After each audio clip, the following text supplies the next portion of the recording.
Oh,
All right, we will get this work session started. First up is a discussion about e-scooters and be led by Peter and Kelly. Hi. Thank you for having us. So we're here just as a follow-up to the conversation that you all had on January 15th. Natalie came up and did an amazing job presenting a lot of great information. My presentation is just not going to be as good as Natalie's, but I'm here to help sort of just tee up a conversation with you all and help get some direction for staff about how you'd like us to proceed. So it will not be a lot of new information presented, but I'm just going to touch on the major areas of the staff report that you all have, and then hopefully provide good time for you all to discuss and ask follow-up and tell us what you'd like to do next. So when I distill it down to the very basics of where we are, we know that Portland is going to be conducting a second pilot for e-scooters. We know that in the last pilot we had scooters, so they will be here again. The scooters are coming. Almost regardless of whatever we decide to do today, there will be some in Milwaukie. In all of our evaluation, if we looked at scaling up a program similar in size, we would be having a program of about 80 scooters. So that's another major takeaway for me as we continued our deliberations was we're talking about something relatively small as well. So the key areas that we wanted to tease out for you all to discuss in terms of how best to proceed is, would you like to go sort of a business license approach or a right-of-way permit? Business license approach, as we outline in here, we feel that you can do that with existing resources. It gives us a way to at least register that someone's operating within our city limits and we know they're here. It does not come with a program. If you actually wanted to require that scooters operate in a particular way or in a particular place, then we would be looking at more of a program that we would establish via a permit. So if you look at what Portland established, it was a permit that they issued, and they issue it and they would say, you can have 2,000 scooters here, and this is what those scooters can do, and these are the rules that apply to you as a result. The next major issue that we teed up was around customer service and vehicle removal and distribution. What we believe we can do with existing staff levels is really route people to the scooter businesses themselves. So they, in Portland, they are responsible for relocating their own vehicles. But we would also be asking them to relocate in the event that that scooter is in the wrong place. So it's in a parking spot, or it's propped up next to someone's business and they don't want it there. We as a city would be directing those kind of comments to the business itself rather than coordinating that collection and redistribution with city resources. And then the third major category or issue that we wanted to talk through is data collection and equity. So you can say whatever you want. You can tell people to do whatever you would like them to do. If you don't collect any data to measure whether or not they do it, it's almost meaningless. So we did spend from an early on, and I also stepped into this at about the 75% complete stage. So a lot of really great work was done by Peter and Natalie and Ann and everyone else, but a lot of time was spent on the data collection piece. At the end of the day, we decided with existing resources, our best bet was kind of to hitch our wagon to a bigger entity. And so in this case, we have partnered, or we'd like to continue working with Metro to see what kind of regional data they can collect or a dashboard that they can provide us access to. We actually did submit a support letter for a grant that they're applying to ODOT so that they can build that type of framework. We're a ways out on that. We don't have it now, but we do think eventually that will be a good tool for cities of our size so that we're not building that from scratch. That's one of the main differences when we were talking with Portland, aside from the fact they just have a lot more people in the room.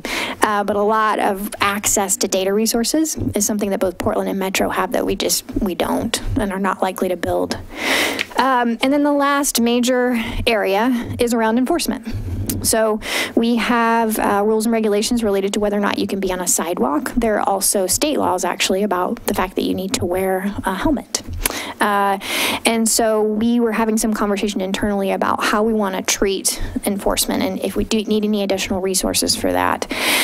We weren't necessarily comfortable taking what I would call sort of the Portland approach, which is you minimize enforcement, and it's a policy decision to try to incentivize, ridership, right? So they didn't cite, I don't think, hardly anyone for riding on the sidewalk or not wearing a helmet. We wanted to make sure that if there was a rule, we were following it, and so wanted to make sure the police and our risk folks were saying, no, if there's a rule, we should be enforcing it. We do believe, based on the fact that we expect small numbers, that we can probably do that with our existing staffing, but we also flag in the staff report, we're not sure. We don't know. We don't know exactly how many people will be. We don't know exactly how many violations that would be. So that would be a touchstone that we'd have to come back to after a few months to see how that actually really is impacting staffing levels. But at this point, we said, yep, we would write tickets for those types of infractions. So these are the options that we gave you. So I walked through the issues and said what we can do with existing staffing levels. That's our low-cost existing staff proposal. So that's business licenses, that's enforcing, but with a sense that we got to come back and check it. It's no data, and it's relying on the businesses themselves to handle customer service. You can not do anything, which is kind of what we did last time. The scooters came. We didn't tell them they had to leave, but they were here. People were using them, but we didn't register them. We had no program. You can wait and take action after Portland finishes their second pilot. So after they've moved out of the pilot phase and they're implementing a permanent program, we could, and Metro has the regional data, then we could go, right? We could do nothing now, but with the intention of doing more later after those two things have come online. Or we can go all the way back and say, if we're gonna do it, we'd like to have a more robust program, but we need to find some additional resources in order to staff that up. So that's that fourth option. So these are the four things, the four paths that we feel like we as a city could take. And I think that's actually all I was going to say for now, and just see what other questions you all have. Peter, did you want to add anything? Or Ann, do you want to add anything? The only thing I would say is, we did look at it from that climate action perspective, Natalie and I, and Ann had some discussions as well as Kelly, and because of the scale of the program, it really doesn't provide, there's not really a scalable climate benefit. It's more about changing behaviors, providing additional opportunities, mobility opportunities for people in the community to use. So we did take a hard look at that climate action. Can you clarify that a little bit? The mobility piece? Well, the way you said that, it made it sound like there was zero climate impact to having these around, and yet we're encouraging people to ride bikes and to walk for that very reason. Just the scale of the program, the 80 scooters, when you look at it in terms of that carbon greenhouse gas benefit, it's really small. And then if you look at the life expectancy of some of the scooters, I think there's some literature that says they're only about 28 to 30 days long. So there's a replacement cost, and there's costs associated with that in terms of greenhouse gases. So it's small. It's more about providing opportunities for people, mobility opportunities, different, and the opportunity to change behaviors, to see that there are other ways to get around the community, other ways to make connections, and it's about maybe changing that behavior. Well, I think that the survey that Portland, that was in our packet back in January, shows that 19% of the riders said if they hadn't been able to find a scooter, they would have taken their personal vehicle, but 81% said they would have walked. A lot of them were short distances. They would have walked. They would have ridden their own bike. They would have been a passenger with somebody else. They would have ridden Bike Town, you know. So the impact on car trips was, you know, not substantial. There was an Uber category as well. Uber. Yep. Which, if you add that to their own personal cars, is a significantly bigger number. Actually, they don't list Uber separately. They haven't ridden a personal bike, ridden an e-scooter, ridden as a passenger in a vehicle and dropped off by a friend, family member, or other person, ridden Bike Town. Oh, wait, no, I didn't go all the way down. You're right. Taking a taxi, Uber, or Lyft, 15%. You're right. But I think when you're looking at just 80 scooters compared to the amount of bikes that are within the community, it's really sort of small from that perspective. You know, at some point,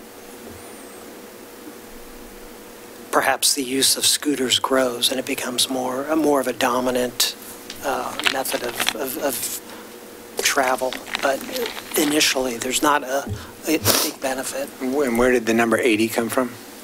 That was just, I think, linearly scaling it down to from Portland. Because that wasn't what population they offered from the beginning. No, so what we did is we took the Portland, knowing that we were pairing with the Portland program that was coming out, we paired it to what are the percentages if they're putting so many in Selwood and so many in wherever these parts of town are, what would be the impact here? And the calculation that we came up with our discussion in Portland was 80. Okay.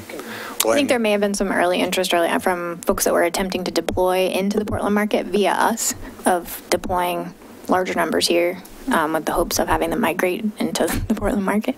But we were just looking at it in terms of the operation. If we were going to operate a similar program to Portland does based on our population, the scale would be 80.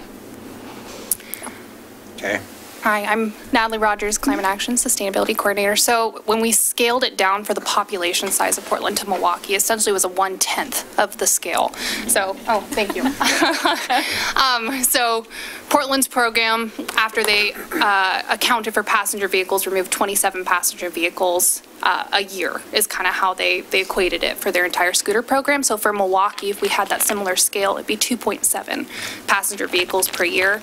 And another thing to consider is that we can't ensure what electricity mix they're using to charge these scooters. So we know Lyft, for example, does carbon offset on their rides. But if somebody is a juicer for Lime and they take the scooters and charge them at home, we can't ensure that they're using 100% renewables for that. And accounting for life cycle. It's just hard to justify the time for a full-fledged program for the carbon offsets that we're getting. But. And did I understand Peter right? The things only last 30 days? They do. Well, 30 usage days, I guess that means. Yeah, they have a pretty short life cycle. I know that I think Jump is working on some more durable scooter options that have like larger wheels and a battery pack that you can actually remove and replace. So the battery itself isn't the limiting factor for the life cycle of the scooter. But yeah, they have really short. They're worn pretty hard. And that's not just replacing the battery after that use. The whole thing is as it exists right now. The whole system is kind of interconnected. And you can't. It's not modular. That was part of the report that we got from Portland. Also, was how short-lived they are. I would say though that's anecdotal evidence. I think based on one community. I think they looked at, was it in Ohio perhaps or somewhere? They looked at. They thought it was 28 days that they were seeing those getting cycled out. So. Wow. The heavier they're used, the more they get beat up and banged up. But I do know some of the operators dispute that lifespan as well, and they say that they last a lot longer. So, Hey, Kelly, you mentioned something about, and I can't remember just how you said it, about what other cities our size are doing. Do we know of any other cities our size that are deploying a pilot? Doing this project? I don't know of any others that are deploying a pilot. And are there other cities in the metro region that are doing this pilot project or working with Portland? Yeah, so there's quite a few cities who are interested in implementing a scooter program. The limiting factor for them is stuff like data security and making sure we can manage the data influx that we'd be getting. I believe Beaverton is interested in doing a program. I've been participating in some metro emerging technology discussions, and there's a lot of people participating from a lot of municipalities. Milwaukee scale, there are some around the country bike share programs, but I don't know if they are operator driven, like a private operator who's actually controlling them, or if it's actually owned by the municipality. I'm not sure. I think we spent a lot of time looking at that for the first staff report, and we couldn't really find a comparable scale city for a scooter or bike share program run by operators. So what's the benefit of, if we just wanted to say, Portland's doing another year pilot, and we'll just be hands-off other than our law enforcement and wait and see how that plays out. What's the benefit of having them have a business license? Why would we even want to do that? So that our residents could use them? Well, no. If they're in our community, our residents can use them. No, because if they're outside of the borders of the usage area, you cannot walk up and make it work. Some juicers you can't have the app on your phone. Juicer will have to come pick it up and drive it to someplace else. But they can within the usage area. But the people, so help me understand this. But the people that are utilizing them can rent it, I guess, right terminology, in Portland, but they can ride it anywhere in the metro region, or they can ride it over to us, or correct. Whatever. But when that ride ends, like say you pick one up in Selwood and you ride along the 17th Street bike path, and you get to Milwaukie and you go to Cha-Cha-Cha, and that's the end of your ride, then no one else can pick it up. And actually, that person, as I understand it, is still paying for that thing until it gets back within the borders of the usage area. So why do we think a lot of them are going to be left here? You just said you can't abandon them. Why do we think a lot of them are going to end up over here? Because people used them and brought them here. And they just dumped them.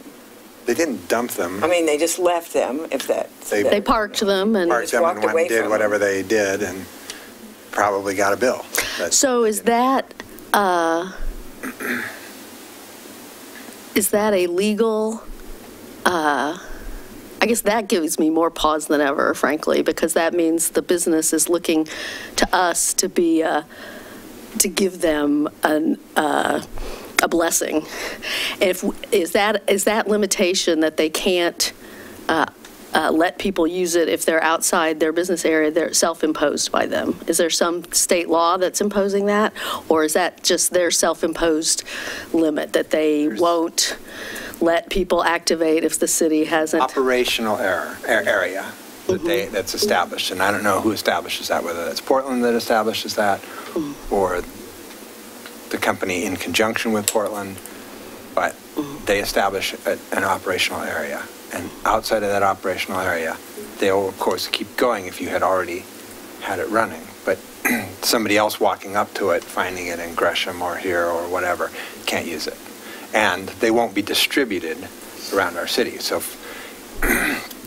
even if that happens, they're going to end up in the places where people want to come to. They're not going to be in neighborhoods where somebody could use it to get to light rail. They're not going to be anywhere that our residents are going to find them useful.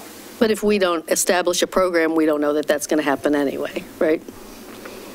If we don't have a real program with some staffing and some monitoring and some placement rules I would disagree and all of with that. some of those assumptions. I think if we have, and I would say that there's a middle ground between do absolutely nothing and hire 47 people to handle this program. I don't think that was suggested. I'm being facetious. I know that. I think we can have a contract with whatever companies we want to have a contract with. We can say we would like them distributed in these ways, in these areas. That will be a back and forth conversation because they also have some idea of where they're going to get better ridership, and then they will distribute them that way every day. There would be new new ones put out. When the meetings we had with both Lime and Bird, I believe Lime said they were thinking about 200 for Milwaukie. And I don't remember what Bird was I thinking. think they were both around that too. Around 200. So it's not 80. So The other thing that I think isn't taken into consideration when we do these calculations is that if someone out in the neighborhoods takes a scooter to light rail and takes light rail to their job as opposed to driving to their job because there's no place to park down here, there's a carbon benefit to that, and that can't be figured into the calculation. So it is a change. It's creating opportunities for first and last mile ways to get around that we don't offer. We have nothing. We don't have a shuttle service. We have no other way of giving people first and last. Obviously, people can ride a bike or they can walk, but a lot of people won't do those things. I mean, Mark Wilderspin. In the study, the first study that was done in Portland, if I remember correctly, the majority of the people who rode them, who rented them, used them because it was a first-time experience and or they were visitors. And I recall that it was really, really minimal commuters who used them.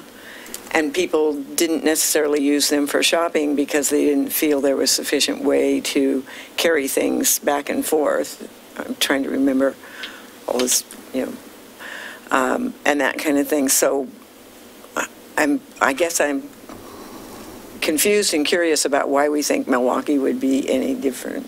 Well, whenever you introduce some new thing that people haven't seen before, haven't used before, they don't have some way yet to work it into their daily routine. They haven't sort of figured out, oh my God, that thing is there every single morning when I walk out the door. I could take that down to light rail. It's going to take, and correct me if I'm wrong, 3 years. it is. It's typically sorry, and Kelly's actually the better person to answer that, but it's typically a 3-year behavior change when it comes to transportation. For people to sort of get used to some new concept, some new way of doing things. Well, wouldn't it benefit us in thinking forward on this project to see how this second round goes in Portland and meanwhile have some minimal, like I could see where maybe we would have licenses if that means then that people could use it, but to hire more staff or to do the enforcement or whatever, I just don't know that we have the load to carry that. And those kind of things are great for Portland, but this isn't Portland, it's Milwaukie, and I know we're right next to Portland, and some of those scooters will come over here just like some of the bikes do and did, and and whatever, but I think we have to be really cautious about where we put our time and effort and energies and our resources, and so I'm thinking minimal is better than ignoring it. So I do want to just comment on a couple of things that have come up so far. One is the Portland experience when they were tracking these devices and they had requirements about where they placed the devices. They did not actually find that they consistently placed them in places where there was an equity component. They were forced into that, and that is why they were fined at a later date, is because they didn't actually fulfill the location drops that they needed to drop. My biggest focus with staff when we started this process was I was very uncomfortable having a transportation mode that didn't have an equity lens. That I felt like it was really important that people have equal access. That's why transportation is typically run by government. But as we got into it in all... Are you going to say that TriMet has a really great equity lens and they provide as good a service to the poorer neighborhoods in East Portland as they do to the wealthier neighborhoods? I am saying that when businesses do this, it doesn't usually go great. And because they're looking for a profit that they're specifically trying to make money on, they're going to look for places where they're going to have ridership, not necessarily places where they're going to have my needs met. When we originally started this, we had 4 affordable housing locations in town. We were trying to figure out how we made sure that we had these devices at affordable housing locations and that we would have them available every morning, so that if somebody was using this as a mode shift, that those were the families that we were trying to help first. I'm saying all this because I can't. I don't have the staffing capacity to do that. So something that was a really big focus for me early on. And I think what the staff report is trying to say is I don't have the staff capacity. I can't create that experience. That doesn't mean that you can't create something lesser, but we can't staff it at this level. There may be a day where Metro or Portland may be willing to do it. And the conversations I've had with members of the community who have called or that I have spoken to about this, I've said, if they're in, I'm in. We will sign agreements all day long to make this thing work so that somebody else is managing that equity piece and that access piece. But we do not have the capacity right now to accomplish that. In fairness, on the climate piece, I also just want to disclose that the Portland study didn't look at climate. So we asked them that question when we met with them and just said, what is the climate impact? What is the offset that we could expect? It was run by PBOT, and that is not their lens. So they did not have those calculations. They said they had a lot of good data, but they never went in and actually calculated it out. I really appreciated that Natalie's goal here was to try and figure out, in the scheme of all the things we have to do to get to net zero, where does this play in that scheme? Because her goal is, my goal for her is to have her spend as much time on the things that get us the biggest bang for our buck. And so that's when we shifted it to Kelly, because what it is a mode shift. But it may, based on her calculations, it was not a climate shift. So I think those are all the things I needed to add. Thanks. Can I ask a question about any discussions that happened with the Downtown Business Association? Because the default assumption a great leading is that question. This will be where it happens. Sure.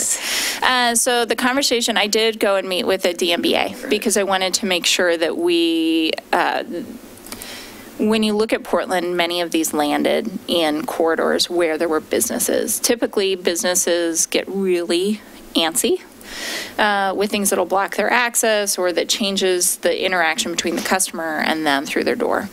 In general, they were pretty agnostic. I explained to them I don't have the money to do a full-on approach. They love the idea of us partnering with Portland or Metro in order to implement it. A few of them would not tell me what they thought, so I think they were against it. But in general, I said, we're having this conversation. Please come to council if you feel strongly. No one is here tonight, so I don't feel like there was probably a huge amount of angst or excitement. But also, if we're thinking that this would help commuters, I wouldn't see downtown as where that's the genesis of starting your ride. I can see where some people might take them downtown to Cha-Cha-Cha or whatever and, have a meal and then do something with them, whether they're from Portland or from here.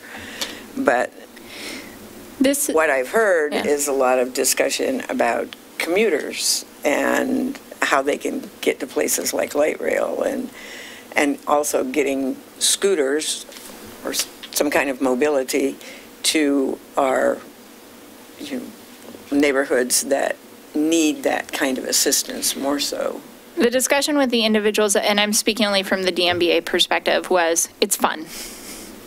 Well, and that sounds like that's the report. Well, and that's what the PBOT report said. Yeah, it's fun. So their thing was, it's fun. Is that one more thing that's fun downtown? Maybe. Is it going to annoy me? Maybe. Can I wait and see? Right? Like there wasn't a great feedback loop that just said, oh, this is a thing. And I didn't get the sense beyond I'm out with my friends for the evening from anybody that they're going to be riding them from the members who were at them. I mean, they would do it for fun, but they weren't saying, oh, I'm going to use, this is a big deal for me. So on the speed limit of them, am I understanding correctly that they are, I can't think what the word I want is, but they don't go over. They have limiters.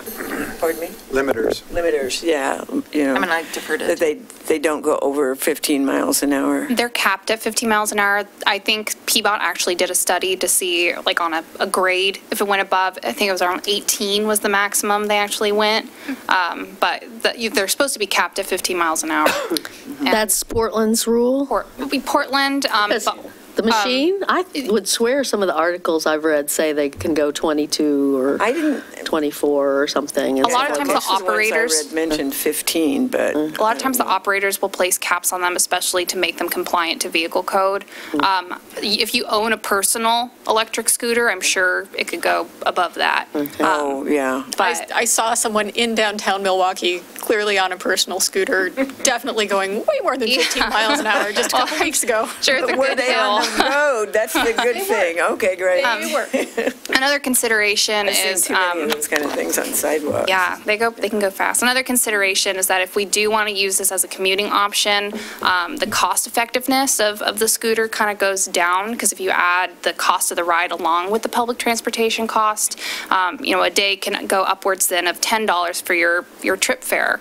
If it's $250 on the scooter one way, $5 for your all-day bus pass, $250 the other direction. That starts to adjust how well utilized this might be for some people versus a personal vehicle. Unless you're actually one of someone like me who does commute downtown, and the parking is actually $17 a day. Oh. So that's, it is less. So I have a question, because I think we're still in question mode, I think. I was hoping to see more conversation in the report about what else we would be doing, what else we should be pursuing. If not e-scooters, then, we haven't talked. I was thinking that we would see something, because I know that we've got a grant to be looking at mini kind of micro shuttling, to try to help with some of these questions that we're trying to tackle with commuting. I do see potentially down the road that scooters fill a void that we currently have, but I wonder, where does this shift staff time on that project? Because we know that we've got that grant and we have to spend that money, and I want to spend that money because I actually think that we get way more people helped by a mini shuttle program. Absolutely. So I want to have a conversation, and I want information from staff about that. That's me. Okay. So I applied for that grant and got it. She sounds really forlorn right now, but she's really excited about this. Thank you. That's You're welcome. So I think it was 70,000.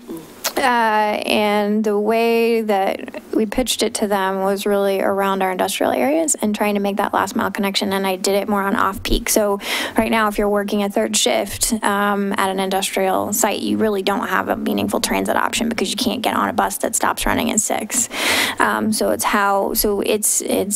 That is more of a study to look at.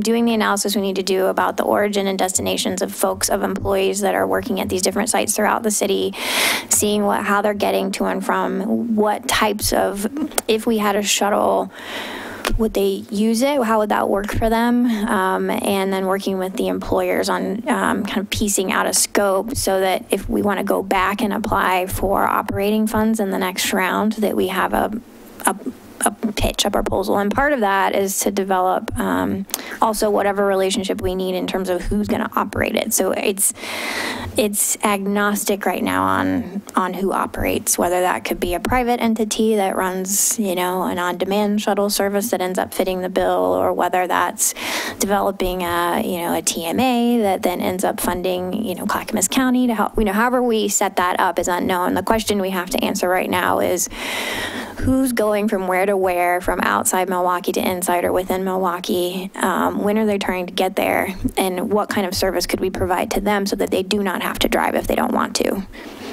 That's what that 70 grant is supposed to help us figure out. So my next steps on that, and I intentionally put those dollars out. It's part of how we got them, was to take them a few years into the program instead of right away. And I was a little limited on capacity, so I said, sure, have those dollars flow. I think I put it in 2020. I'm meeting with Clackamas County and everyone in Clackamas County that got some of that funding tomorrow to actually just talk about, do we want to pool our resources in any way to figure out what makes sense for us? So it's definitely still in play. I don't have scooters or e-bikes in that discussion. Did I say shooters? Sorry. Scooters. in terms of a transit last mile connection, that really is based on a shuttle, but the shuttle itself could take a couple different forms. I don't know what that needs to be right now. An easy option would be, I've got an existing, ride connection, somebody who's already doing it at county, and I can show them the data that says, come here at these times, because I ran a study and it said people will use it. That would be amazing. I don't know if that's gonna work or if it's gonna be something else, but I think it's great, and I think it's actually also just provides a really great platform for us to engage with our employers in those industrial areas about their needs. I know that there are needs outside that, though, and I'm not getting to those. So there are, we've looked at shuttle service Alma. I put in a grant last time with AARP more specific to service to Milwaukie Center. There are folks that want to get to and from other places. And the way we've scoped that right now, what I put forward doesn't include that. The larger county conversation might. So that's kind of to be continued on that part. But as a collective, the county, the community college, us, I think Oregon City, a lot of different folks within the county got resources to look at both planning and operations around shuttle service. And so we have some more work to do to figure out what that looks like. Back when the Chamber of Commerce ran the Transportation Management Association, we very much wanted to provide a shuttle service for Milwaukie, but we weren't able to do that at that point in time because you didn't have light rail in Milwaukie. We could do it for the other industrial areas and even the Omark industrial area, but not like for the innovation area. But what we could do, and we did, was to survey and to find out what the needs were and whatever, and there was certainly need at that point in time. The shuttle service we did run, went from Clackamas Town Center to 2 or 3 different industrial areas, and then ultimately to Clackamas County, and then to the college, which the college then ultimately took over. That's what their X is. Yeah. And do they still run it to the industrial areas, or are they just it's just the college? Right now, the college transit? only runs it to the college, but several times a day, where when we started out, it was early morning, and then it was, afternoon, and now they have a more routine schedule. And now I think they own their own buses. At the time, we leased them from, I think it was Enterprise or something, so. Yeah, and I know you have extensive, your background in the TMA is really helpful to us too, and that's another kind of untapped place of resource for us, is just we have you who's helped put these things together in the past and has a lot of knowledge about that, which is great.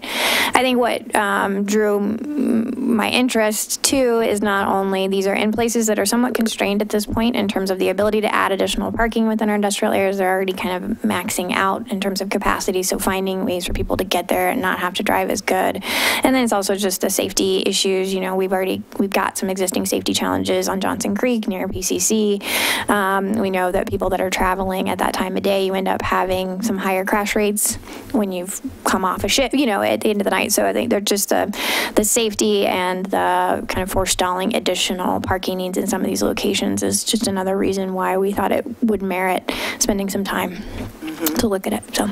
So if we were to consider a shuttle, and I know this conversation is about the scooters, but this thought is in my head, I think we'd also have to take into consideration that we would need to go outside of the city limits of Milwaukie, because what we found years ago, and I don't imagine it's changed much, is you take the Hillside area, for instance, it takes an hour for somebody to get from Hillside to Harmony Road by bus, and they have to make transfers in between that. And there were a lot of people who work at Clackamas Town Center and the Promenade who live in the Hillside area and or live in the Milwaukie area. And so to be able to serve those areas back and forth, we'd need to consider going outside the city limits of Milwaukie. You listed reason number 99 for annexation. We did hear that on that too. Yeah. Okay. I'll keep that on my list, No, I think you're... Somewhere there's a list, right? There's I don't keep that list. That's Denny's list. There must be one somewhere. If not, we can start with. Really good points as well, and that is why I like this opportunity to talk with all the other grantees in the county and see how we can connect up. I will, this money does flow through TriMet. And we just have to find that kind of right sweet spot between filling a real need, a real last mile connection, and not attempting to duplicate existing fixed route service. Fixed route service will always be the cheapest way to move anyone and transit, right? Always, no doubt. Anything you do that's on demand is more expensive. We have a lot of interesting folks that are moving into the space in the private sector to try things out.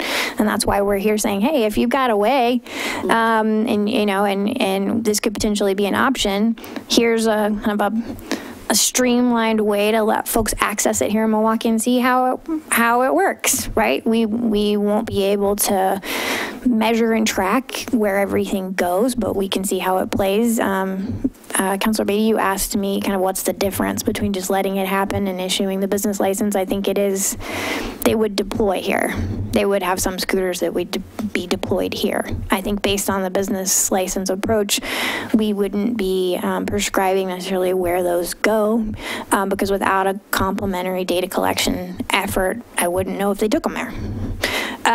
But that would be, to me, the primary difference between just seeing what migrates into the city versus, okay, you're doing business in Milwaukee, you're here, you're dropping scooters off in Milwaukee, and people are riding them from here, not just to here. That's, to me, the main difference between the two.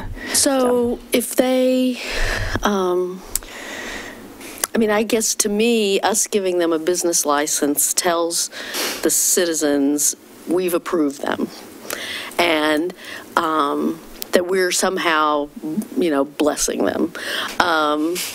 So the citizens are going to come to us with complaints. I don't think this idea of deferring the complaints directly to the provider is going to work nearly as well if we're giving them a business license versus if we're just saying, hey, we're letting Portland's pilot run its course and we're going to learn what we can learn. And I think if they're saying they won't let them originate here, that's their business decision. We say, we're not going to ban you. If you want to originate here, originate here.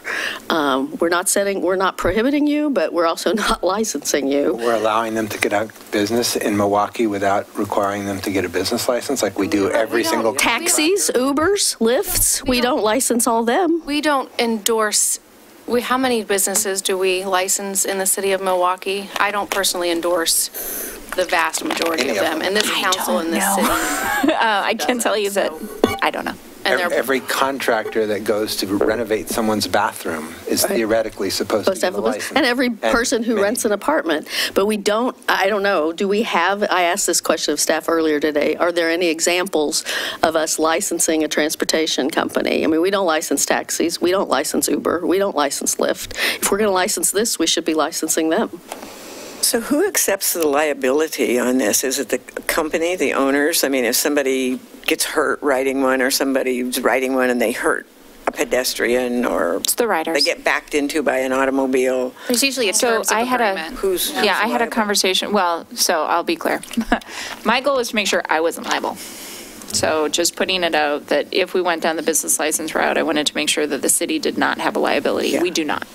It continues to be a contract between the two individuals who are involved, and there's some case law to be had right now on that front where they're actually trying to figure out how much liability do scooters, the individuals riding them versus the companies versus the car or the other person involved. So they're trying to figure that out a little bit right now. But you got to know that cities are being sued in that too. I think one that is being sued, and it's a discrepancy between what was in the use agreement and what the city was saying is required. And it was filed in Florida someplace, right? It's a woman died, and the problem is that the local regulation and the contract that she signed off on they weren't compatible. One said you have to ride in the street, and the other said you can't ride in the street. So the discussion that I had with our insurance broker was, right now, I'm not, under this plan, I'm not proposing that we come up with rules. The state statute sets the rules about how these interact with people. I said, do I run into any danger if I don't set additional rules? They said no. Yeah. Then I asked, do I run into danger if I set some rules but not all the rules? So I say you have to have a helmet no matter what, whatever the standard is. And he said, no, you're fine. As long as I think what you're talking about is a conflict between two laws, we're being, in this proposal, if this is the path we want to go down, we're saying we're completely agnostic. We're not engaging, which means that we are free of liability. Well, I mean, Doesn't mean they can't sue me. It means that Right. they don't Anybody win. can sue anybody Right, for they don't win. and I suspect a lot of those lawsuits are trying to sue the cities just because, they want the more pockets, the more potential defendants, the More better. money than the city, so Yeah. they have the wrong person. So, do we have any grounds to rescind business licenses? Is that a process? No. I can't Like, actually once they rescind a get 'em, they business get 'em, license. they've got 'em. Can't? We don't have to Anybody can renew apply them. for it, and we just give them. But we don't have to renew them if we don't choose to. I mean, you people Well- gave me a business license. So here's the option. Well, then. Let's say, that's funny. Let's say that we give a business license and then we decide that they're not being good partners and this isn't working. You can pass an ordinance that restricts them. But what you can't do is pull the business license. So that's the difference. We did have a lot of conversations about that. If they pull a business license, and it doesn't function, DMBA starts coming out of the woodwork saying that this is really breaking us, then you do have the option of passing an ordinance through our right-of-way. You can restrict access to the right-of-way. So instead of granting through a permitting process, you could instead say these are restricted on our right-of-way, and we're not allowing them. The vehicle itself or those companies? That type of interaction. So those companies, it's the same discussion we're having right now, or you could just make it cost prohibitive to the point that they wouldn't be willing to pay the permit fee. I think I guess what I was in my genius approach to the staff report. It was amazing. It was genius. The business license is a baby step to try to keep it in scale with what I think the size of it will be. To try to do something that has a path, that allows us to know who's here, that allows them to deploy a certain amount of vehicles here, but isn't establishing a program that I think is probably out of scale for how many vehicles will actually be here. So if you end up having the issues, like if phones are ringing off the hook, because scooters are here and they're mad and the referring them isn't working, or we're seeing, a lot of, we have police overtime going up because we're having issues with being able to keep up with enforcement of those kind of things, and we're going to have to look at a right-of-way permit program. We're going to have to rein that in somehow. I guess the approach I took was I'm not sure you have to do that yet because I don't know how many of them will be here. Yeah. So you could do the leaner, meaner, give them a license and sort of test it out, and then you may have to go more full program if you need to rein that in because you're seeing issues.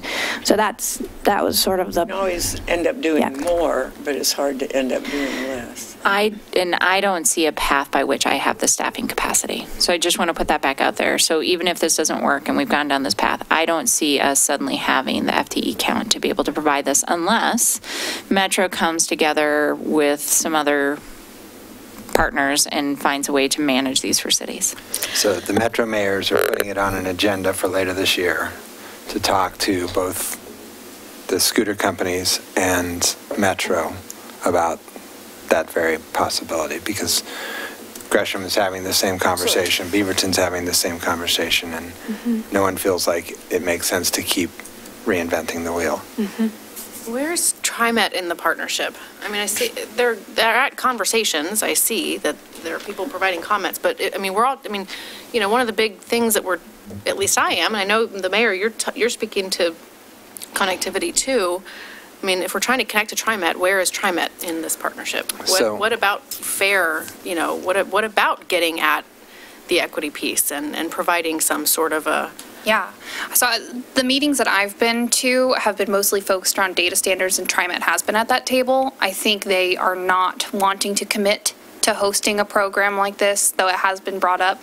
But they have been at the table talking about it. But the concern right now is ensuring that if a bunch of municipalities do start to adopt these programs, that the data that's being collected is consistent. And especially that's a big barrier for a city our size, is making sure we can collect the data that we want that accomplishes us answering questions pertaining to our goals of, commuting, mode shifts, climate. And right now that hopefully will be solved or at least helped by Metro's data sharing tool. Another option, if we do have business licenses and we know that the scooter companies are operating within Milwaukie, we could ask them to release certain data. However, there's issues of sensitive data, making sure we're getting aggregate data, because that is a concern also, is we want to make sure we can't track where individual scooters are moving because of privacy concerns. There are currently tools that have been offered for free. Ride Report has a free service for some location data, but that is only under the condition that the operators are willing to provide that information. I know Portland accessed that data through their permit process. I don't know how that works with the business license, if we can ask them to give potentially sensitive data in a way that works for Milwaukie, and if they'd be willing to do that. I'll say one other thing. So far, you correct me if I'm wrong, but there wasn't actually a lot of last mile connection data analysis done on the Portland pilot. That was not the point. So in terms of engaging TriMet, and that wasn't why they had the pilot. They were looking at Going forward, I mean. Yeah, I mean, they could be looking at it. I think pretending to be TriMet, their interest would be in making sure that they're implementing their service enhancement plans as they see them. They see real needs on the system they have and how to get people on it, and then how to provide accessibility to the fixed route system. They would be interested in, like, how do you get a scooter on the bus? I mean, how do you make that connection, more so than actually funding or partnering with a private entity to do part of their service. The only entity I know that they do that with is like a ride connection, something that's more of a shuttle for on-demand service. I haven't seen them do bikes or scooters. So at a recent JPAC meeting, a TriMet staffer asked me what would I think about the possibility of the scooters being used from the park and ride just north of 224 up to the station to create more parking for that station. And this was right at the point where Portland's pilot had ended. And I said, I'd be very interested in that concept. You do understand, though, that they leave the city of Portland in order to get to that station. And he kind of did that. I don't think he did understand that. But they at least are thinking about that as a way to enhance their parking. Well, why aren't they running a shuttle? Yeah. That would be a hell of a lot better. Well, because then they would have to have a union shuttle driver, and I mean their biggest expense They're running 3 lines by going through there, and the long shot is employees. That's their huge expense. So having another company do it that doesn't cost them anything sounds awesome. So I'm sorry, but I wasn't following the going into Portland part. So you're saying go from the park and ride, the Southgate Park and Ride where the library is. Yes. Yeah. To the Johnson Creek station? So they're going into Portland? Yes. Oh, so they'd have to get Portland's permission. Right. I mean, they could go to Main Street. Which now that they're doing a pilot, it was the timing of the conversation. Okay. But now that they're doing a pilot, I'm sure that end will be fine. But I'm just trying to relate that people at TriMet are thinking about them and thinking about using them.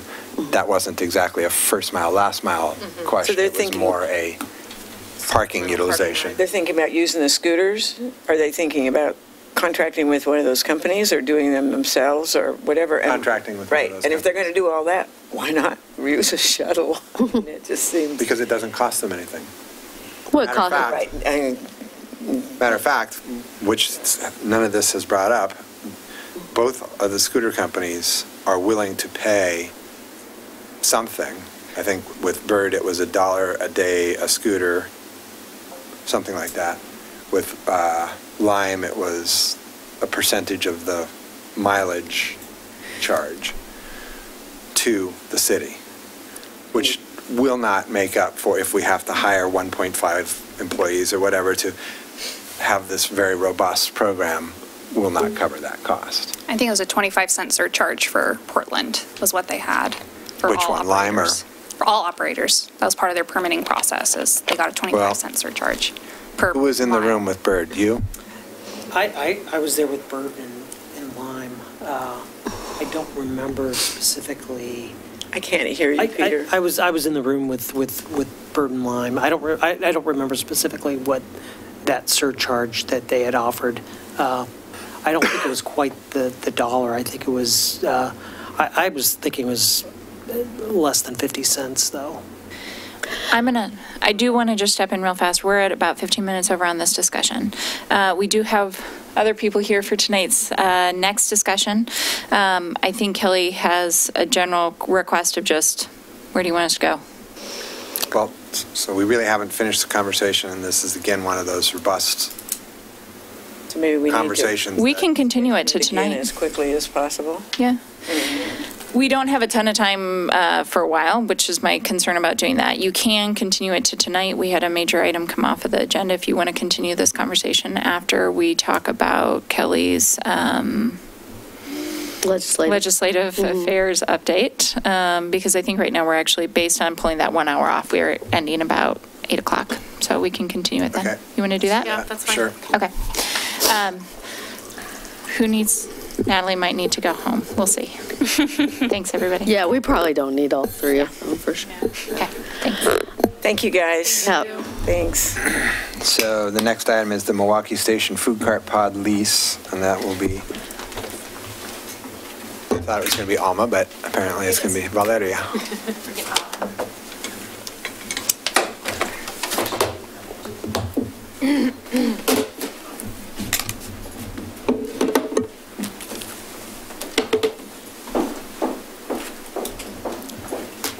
You don't have to. I'm just giving you a seat if you'd like.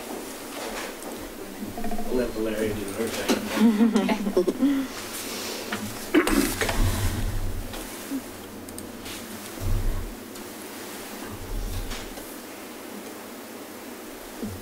Would you like me to wait for Alma, or? Go for it. I can go. Okay.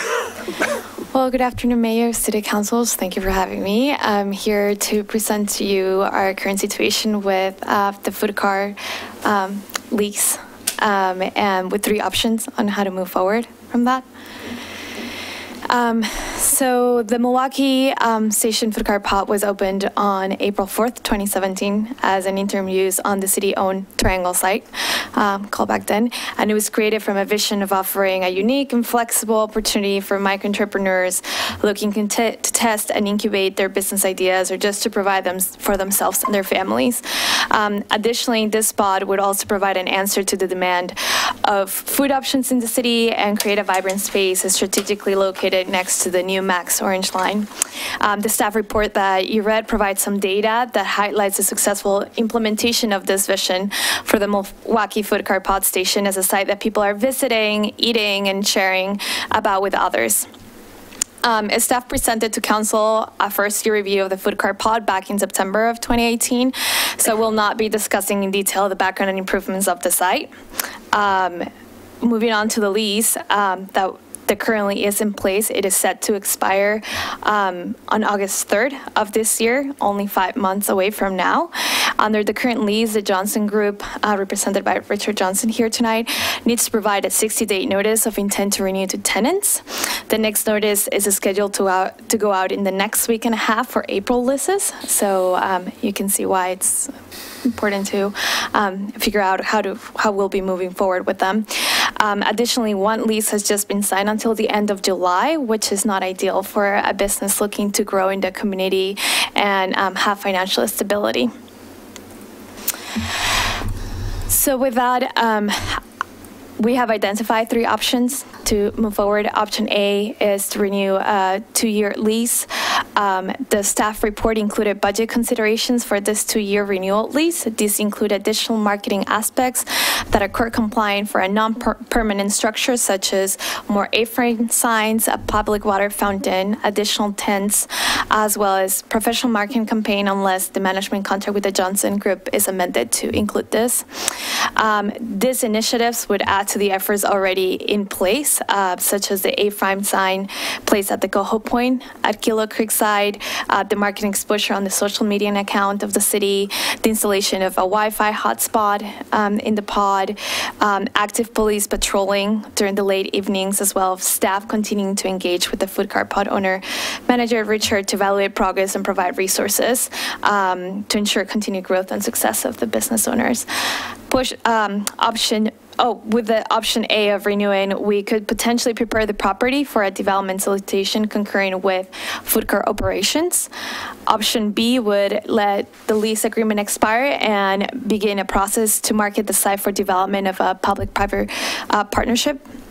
And option C would be to concurrently work to prime the property for development and renew the lease for 2 years. I would be happy to answer any questions regarding the 3 options and how to move forward or discuss beyond that, yeah. So I can't imagine that. I know that all the staff, Layla and others are plenty busy with other things, so I can't imagine that they're dying to have to diving into trying to market this property right now. Yes. I was surprised by, to me it seems like it's option A or it's option C.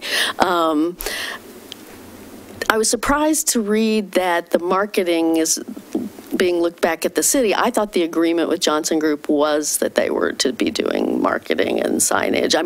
Things like water fountain and sort of that, was sort of beyond, I think, that contract. But I guess I thought the marketing was on them. It is not explicitly said that on the contract. I looked at it and it's not. Okay. So.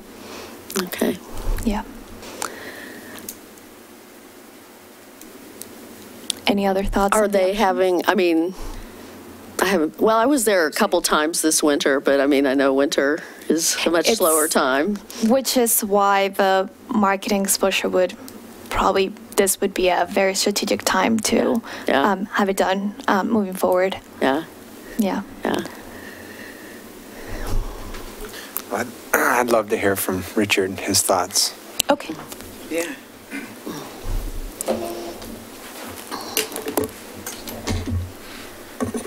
Mayor, councilors. Richard Johnson, Johnson Group. To respond to your previous question, we do some marketing. We provided the sign down at Coho Point, and we'd like to do more signage, but we're really limited about places to put signs because on McLaughlin, it's, ODOT setbacks. We can't put anything in there right away, so there's really no good place in a high traffic visibility area that we could put signs. We could maybe put another A board somewhere, but it would be on some private businesses' property. So, but we'd love to be able to do that. And then we maintain a Facebook page and do some other marketing. We advertise in the Clackamas Review regularly. We sponsor the First Friday map, so we're always on that. So as far as marketing goes, that's. Is there an availability of putting any signs on 224 like they do at the Sunday market? And yeah, the Sunday market signs have the arrow direct people downtown, so something like that. But they have to be put up and down every day, I think. Yeah, usually those Sunday market signs are just, temporary for the day or, the weekend or something. So, like I said, we'd love to be able to have some signage out there, but, just having a good location for it is the problem. The food cart pod is a little challenging because it's, kind of hidden away. You see it if you drive down Lake or obviously 21st. But, I thought all the construction workers were between the construction workers and the high school students, it was doing a pretty good lunch business. Yeah, well, that's maybe not what's dinner. Keeping them alive in the wintertime. Those construction workers, they've got a little bit more money than, students do for lunch. So, they're a good supporter of it. And then, of course, the students come in mass, but they're buying, drinks or French fries or something. But it helps, Yeah. But it's a bell-shaped curve of their earnings, It's between spring and fall, and, summer is their prime time, and winter you just survive waiting for the, weather to get good again. Do you think they would, sorry, go ahead. I wanted to ask about the winter weather, and it's the additional tents. Is there work that we can do on code that would allow semi-permanent tent that would provide better support for the winter months? Well, the main challenge with the winter is, heated space, of course, and, it's hard to heat. It's hard to heat the outdoors, and even those tents, if you have sides on them, they're breezy, you can put some things in, but, the best way to do it would be with electric heat and having a radiant, like you see at some restaurants, where you sit under it and it feels pretty warm, but you'd have to have a pretty sizable structure, beefy structure. And the problem is we have to move them out of the way whenever a food cart, that's behind them wants to come in or out. So we, can't do a permanent structure. So. And since the food court pod is not a permanent structure, there are no options that would comply with building code. I'm thinking about the tent that's sort of adjacent to Lardo. Have you been to Lardo and on the corner of Hawthorne and 11, 12? Yeah, somewhere around there. So not permanent at all. Metal structure with tent. Are you talking about the food cart pod right there at 12th? No, not the food cart pod. It's across the street. The restaurant. It's a permanent restaurant, but adjacent to them, they supplement their eat-in space, which is really small, with a temporary. It's a tent. Okay. But it's just a slightly beefier structure that they're able to extend there. The roof is fabric. It's not metal. It's a tent. Yeah, it's all the same white plasticized canvas, but there's windows in it. And I didn't think you're allowed to put those heaters under tents. But because it's all enclosed, it stays warmer. You're not getting the. Oh, so they're not using the heaters. In Portland, you are allowed to put heaters in it because they consider a tent and they don't regulate it at all, whereas Milwaukie considers it a building, and so we had to get a building permit and get a development review to be able to put it there. And so then they don't allow. Yes, there is code that we could do. They don't allow any heat underneath the tent. But like I said, it would be problematic to even try to put heat because of the way they're located. If we were doing electrical, we need power in a safe manner there, and it needs to be sized properly. And propane doesn't work very well. If you have those patio heaters, they work okay if you're sitting, directly underneath, but they don't provide, a warm space. Okay. Thank you. Sure. So that was going to be my question too. If you could have a more robust tent with the overhead heaters or all the different ways that a lot of the food cart pods are behaving in the winter, do you think that would pick up business? Yeah, it would definitely help in the wintertime. They pretty much rely on, the construction workers, they're working outside all day, so they're a little bit more immune. The high school kids seem to be immune to the temperature, but, for anyone that wants to hang out, they pretty much rely on a lot of to-go business during the wintertime. So if it was a nicer, warmer place to hang out, especially when on a day like today, it would be hard to overcome that at all. But, if it's just chilly, you can take the edge off, and then, it's okay for a lunch period. Yeah. And just so you know, Councilor Faulkner, the attorney wrote down tent, so he'll look at the code and we'll get back to you. Just outing him on that. This is kind of off base, but I just wanted to ask you, since you're here, whether I had a conversation with some of the city staff about concerns about and then I heard this echoed at a meeting I was at last night about the idling trucks over on all the construction that's going on around Axle Tree and along Main Street, and that the trucks idle quite at length. And I had to walk through to the post office myself, and it's like, I feel like I need a mask. It's really bad. And I had some comments from that, from some citizens last night at a meeting the mayor and I were at on that as well. Do you have any complaints about that I think the elevation change and the distance, maybe it's not reaching the food cart pod, but have you had any complaints about that? No, I haven't, and I haven't noticed it myself. It's usually pretty breezy down there, so it dissipates, I think, pretty well. And the ones to the south, working on the overpass project, we don't get any of that. There's a barrier of the wall there and stuff. Right. But I haven't noticed, maybe the trucks going by just on the street, but I haven't noticed anything from like the apartment building project at all. And I haven't heard any complaints about it either. Good. Okay.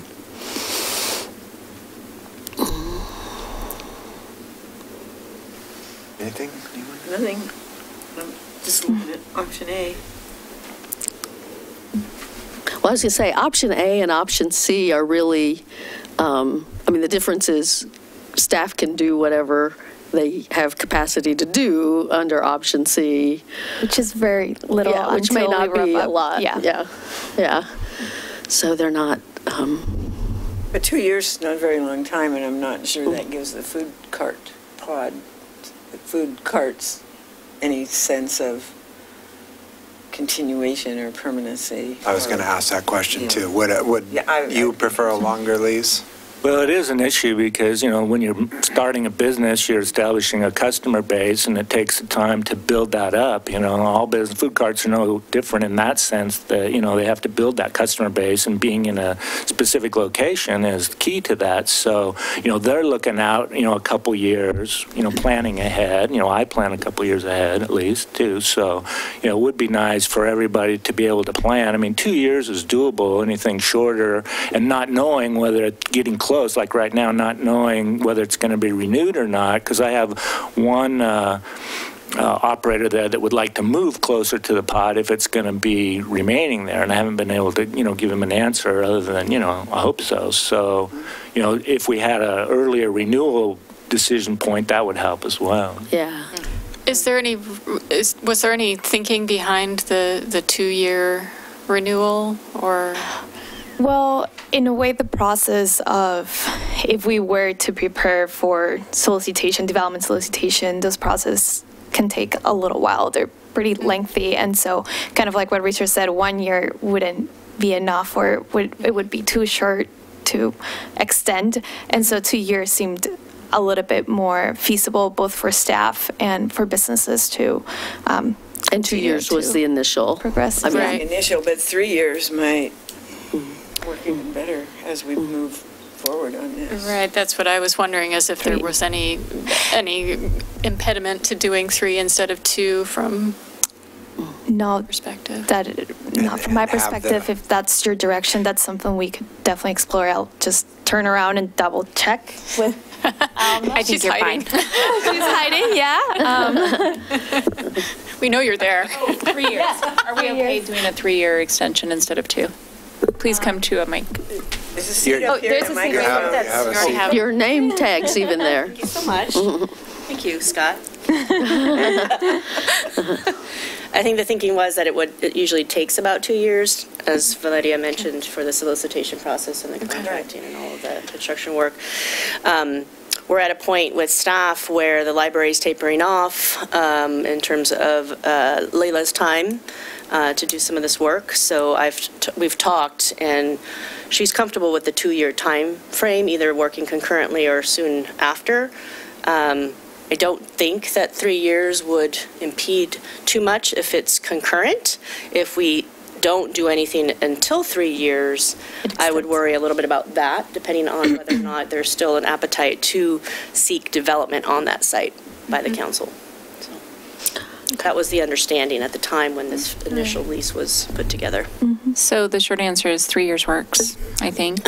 Right? No, I just want to make sure I'm clear. There's been some, I don't think we have any concerns with a 3-year lease. It really has been, do you want this to become more and more permanent? So if you're comfortable with it becoming more and more permanent, then great. We, at some point, should have a discussion around the STCs and going through the appropriate processes. And right now, we're not there. We haven't included it in the budget, and we don't have the staff capacity.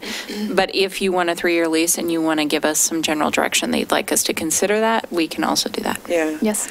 Well, I think, too, it's kind of a disadvantage to the businesses in there right now with all of the various projects that are going on in the downtown area. It seems to me that it's been kind of an interesting 2 years to try to see whether or not that's really fully functional or not really viable, for the community, it would seem. And especially once we get the farmers market moved down there. That's going to be a real game changer. Once you get your plaza built down there. Right. That'll make huge differences for the folks down there. And a nice synergy between. Yeah, they're all looking forward to the Axle Tree completion as well. Yeah, because that's 120 units of customers. Yeah, exactly. Yeah. Right. Has everybody been to Pine Street Market? Oh, yeah. I love it. It looks like food carts inside of a, So Milwaukie Station doesn't, even if the food cart pod goes away, it doesn't necessarily mean that the food cart pods have to go away. So with the development, as long as staff isn't concerned about 3 years. And if they worked concurrently on... Yeah. I think what about 2 years with a 1-year renewal? Automatic? A year and a half in, it's seen that we're not ready for that concurrent development piece. Does that give the stability that the Layla's- food cart pot would need? Wait, so you lost me. What was the What if concept? we, in 2 years, have more momentum on a development proposal, which could in fact include a Pine Street Market style Right. lower floor potentially? If we find ourselves with more time from a development perspective, Layla's time essentially, in the 2-year time period, we don't want to be, restricted. So let's just Give us some promise to flexibility. give 6 months. Yep. Have this conversation, not the month before the lease Yeah. ends, Right, but right. 3 or 6 4 right, months right. That's what I'm before. saying, Yeah. at the 1.5 year mark. Yeah. But again, for the 3-year. Yeah. Yeah. Sure. Does that work? So that way there's flexibility on both sides. So he knows he has 3 Right. years. It's just that we're having a conversation at a 1.5 years to Correct. see whether it's going to happen again. Exactly. Okay. Yeah. Yeah. Okay. So it'd be Great. 3 years, just so I understand. So All repeat it back to each other. Wandered all over the I would like to understand too. 3 years, but we would, would it revisit possibly in a year be shortened to 2 years when we had that review? 1.5 years at the 1 year mark. It could be shortened to 2 years? Potentially, yes. Yes. Oh, okay. That's not, okay, No? That's not No. what I Oh. understood. we're not interested in the option of shortening it. So it's a Well, it would two-year stay at the lease. 2-year, It's a 2-year lease. Potential to go to 3. with a potentially. Yeah. But you Or would- potentially but we stop will- at But 2. we'll talk about it much earlier in the process than Yes. we are currently. Right now, we're not, he doesn't have a way of promising businesses in time. Right. And so what we're saying is we'll have this conversation 6 months earlier. So at a 1.5 years, we'll be having a conversation. Right. And he'll know at a 1.5 years whether or not it's going to be, yes, Another to 1.5 years. staying 2 or going to 3. Yeah, if we could do it even earlier, because 6 months isn't very much time for them to notice, because we're like, 5 months now out, so, Okay. we're kind of, I would like to give them as much notice as possible, because if they have to relocate their businesses, and especially with the food carts, because spots are hard to find these days, there's so many surface properties going away, Yeah. that it'd be nice to have, more like, maybe 9 months, Is How that do you feel about 9 months? Yeah, is that a timeline that works? Okay. Okay. Yeah. Does that give you guys something to work on? I just want to. Definitely, yeah, I'm no. not- I like to, 2 years. I still like basically, that's a 2-year contract with a 1-year extension option to be exercised at 15 months.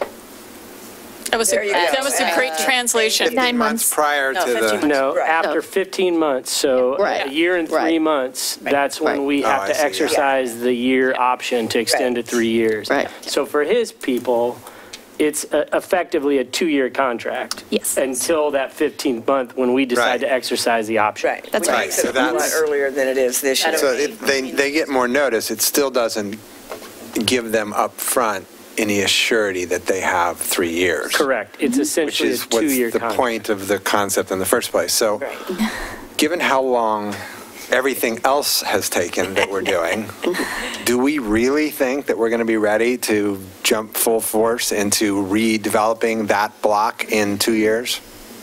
You mean in 15 months? That we'll know and at Well, in 15-month 2 mark. years. I mean, and that is literally redeveloping. That's not 2021. starting to talk about plans. That's not, I'm talking about digging holes in the ground. Do we realistically think that there is any possibility that we will be digging holes in that ground in 2 years? Hi, Leila. I always defer to her. Yeah.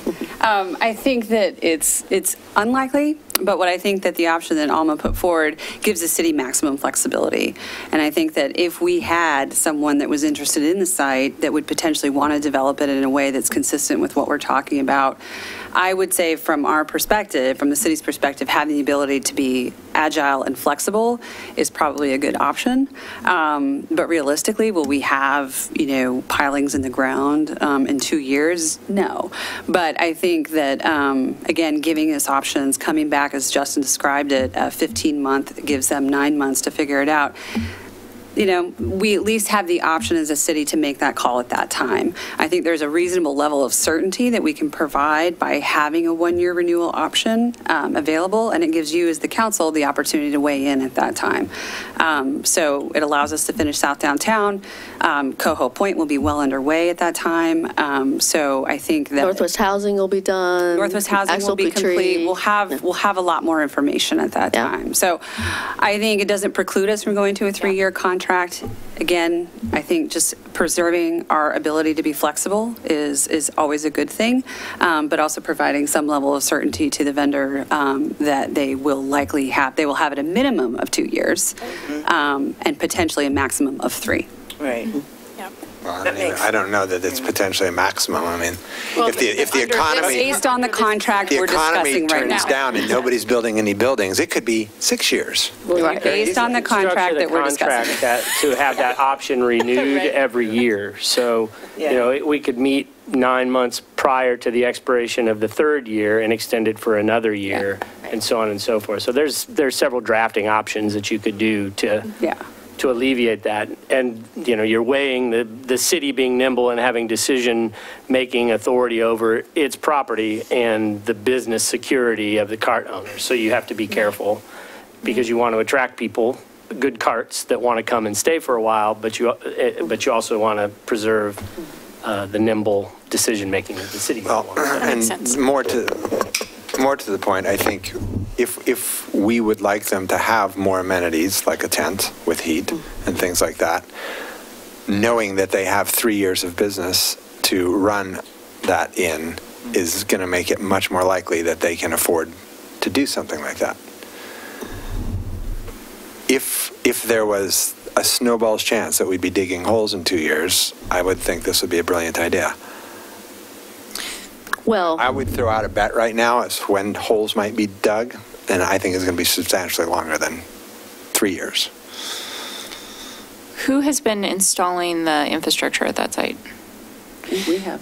So I think the only thing I would change in that is I do believe that in the past, we've typically been the person who has put the infrastructure in, including the tents. So it would be a decision of ours whether or not we wanted to invest in that for short-term use. I think it's still a comparable conversation, but that has been, the payoff has been ours to determine. Yeah, okay.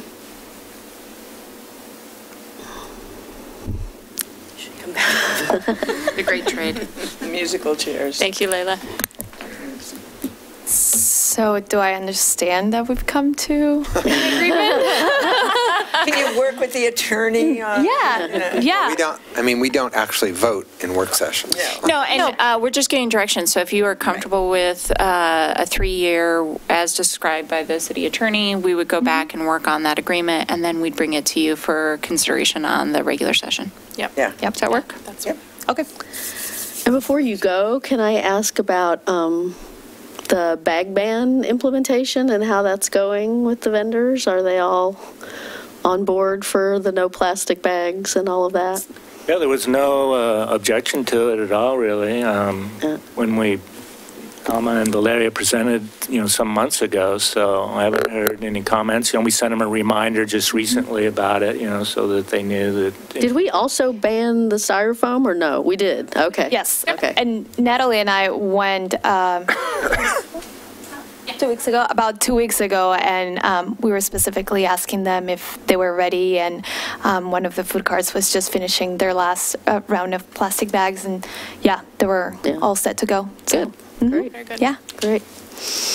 Well, thank you so much. Yeah, thank you. Yeah, thank you, and thank you for your support. It's been a good process working with the city of Milwaukee on this compared to some other jurisdictions. So. Well, we're glad to hear you've got I do a couple Facebook pages around the city, and I'm always looking to share things about the food cart pod, so I'm glad to hear your Facebook is being more active now, so that's great. Yeah, all the hours for each one of the food cart pods have been posted on Facebook, and that's why I added also the social media activity around the food cart pod. I appreciated that detail. Oh, good. It's good to know. Yeah, and it's all great reviews. It was also good for me to see what other people were saying. There was nothing that for now, so. Yeah, good. Great, thank you. It's a lot of good food. I'm really glad it's Yeah, there. they have a good, it's a mini United Nations down there. Yeah. There's a new one coming.